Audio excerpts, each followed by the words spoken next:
So a few reminders and updates about the resume.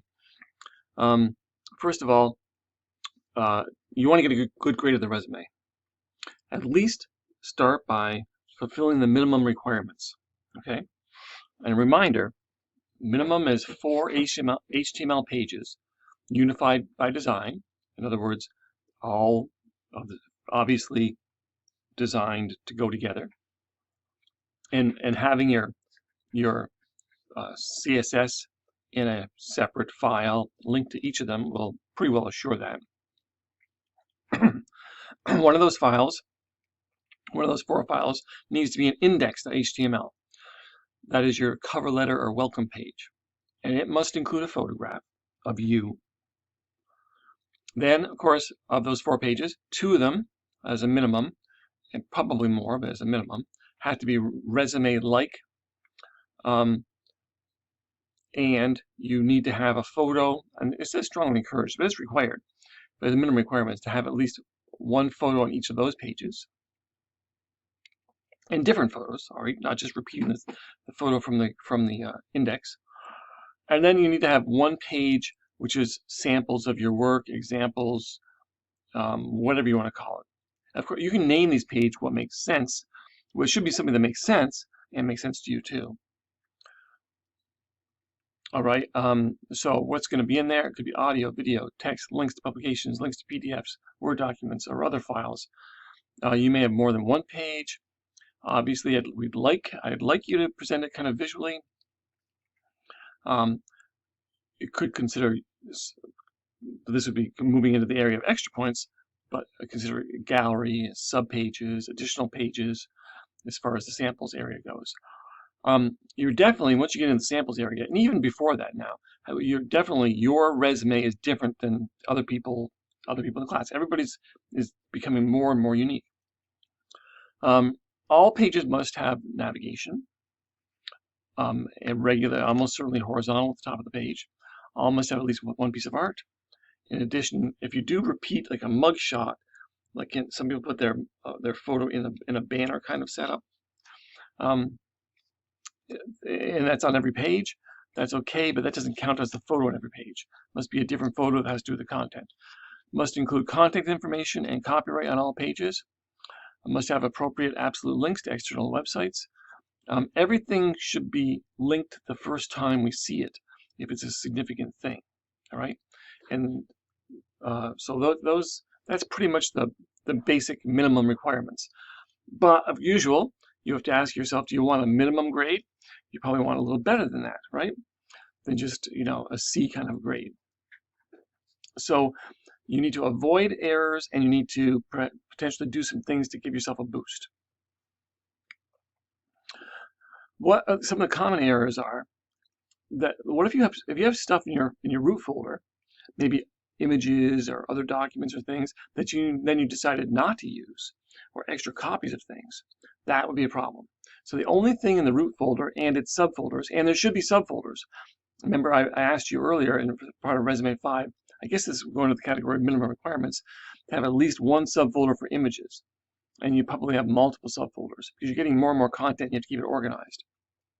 So anyway, anything that's there in the root folder or its subfolders have to really be used, things that are really used on the websites. And as far as the images go, a common problem is that some people just throw the images in there and throw them on the page and then size them in HTML or CSS, but did not actually size them in a photo editing program like Pixlr or Photoshop or something.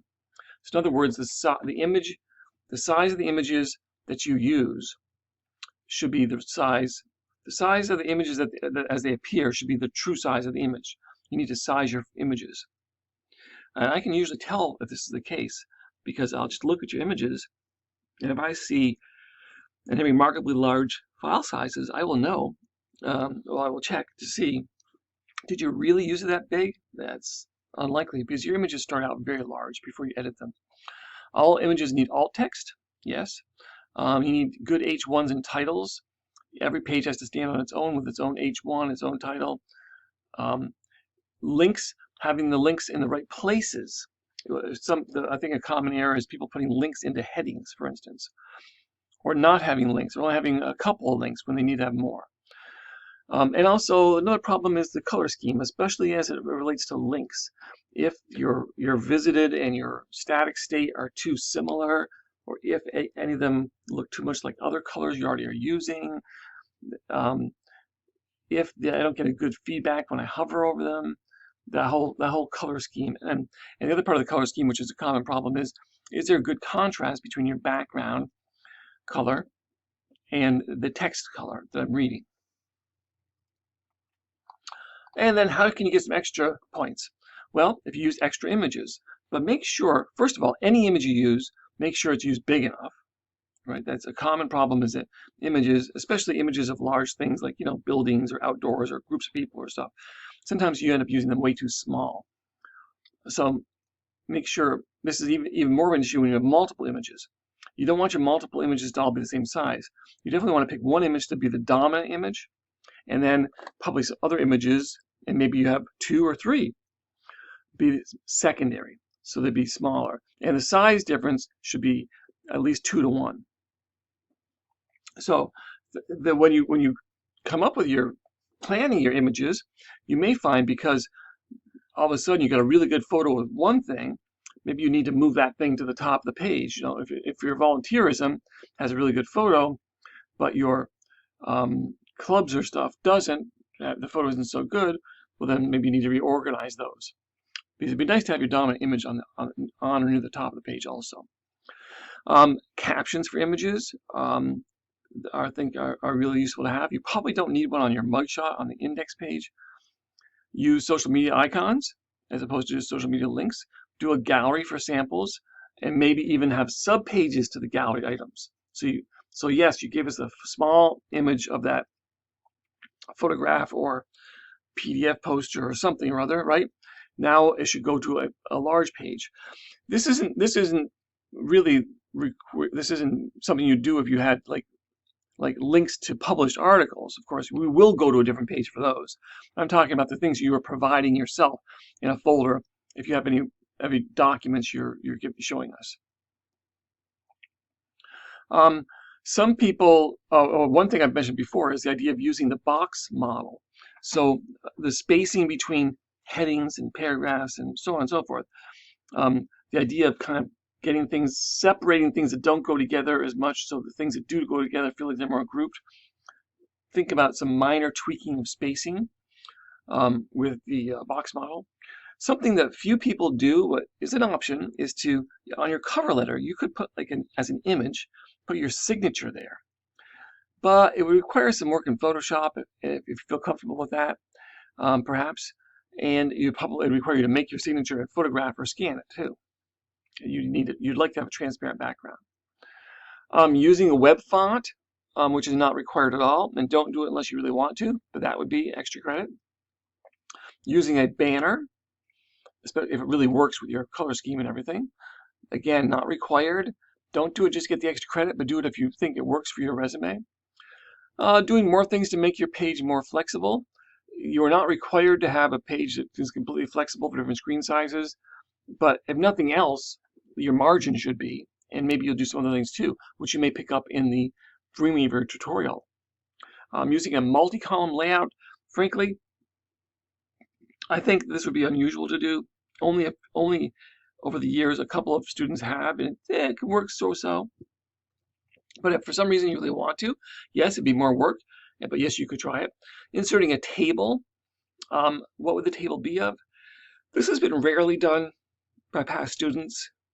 I think one interesting use was someone did a relatively large table for their skills, where they actually ranked them or so on. That might or might not be okay, but maybe you have some other information that'd be useful as a small table.